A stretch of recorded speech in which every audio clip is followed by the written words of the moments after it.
சைத்தான் எப்படிலாம் அவங்கள அழகாய் காட்டுறான். உண்மையில அல்லாஹ்வுடைய அத்தாட்சிகளை சிந்திக்கணும். இவனுங்க என்ன பண்ணுறானுங்க, அல்லாஹ் என்ன சொல்கிறான், இப்போ கடைசியாக பார்த்ததில் என்ன பார்த்தோம், இந்த பறவைகள் இது எல்லாமே அல்லாஹ்வுடைய அத்தாட்சி.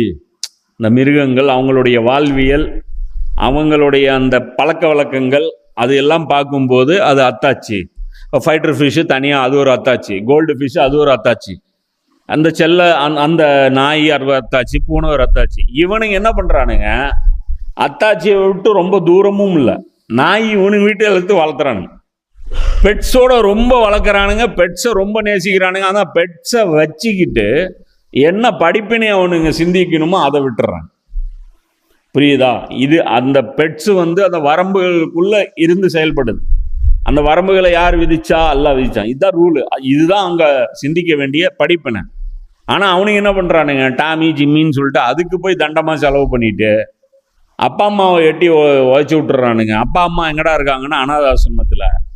நாய்க்கு மெயின்டெனன்ஸ் செலவு 40,000 50,000. மெட்ராஸில் போனால் நம்ம கட்டிங் பண்ணுறது கடை இருக்கிற மாதிரி நாய்க்கு கட்டிங் பண்ணுறது கடை, நமக்கு ஹாஸ்பிட்டல் இருக்கிற மாதிரி நாய்க்கு ஹாஸ்பிட்டலு, நமக்கு மெடிக்கல் ஷாப் இருக்கிற மாதிரி நாய்க்கு மெடிக்கல் ஷாப்பு. அது திறந்து விட்டால் அது எதையோ ஒன்று தின்னுட்டு எப்படியோ வாழ்ந்துக்கும். அதை கூட்டி பாதுகாப்பாக வச்சுக்க வேண்டியது.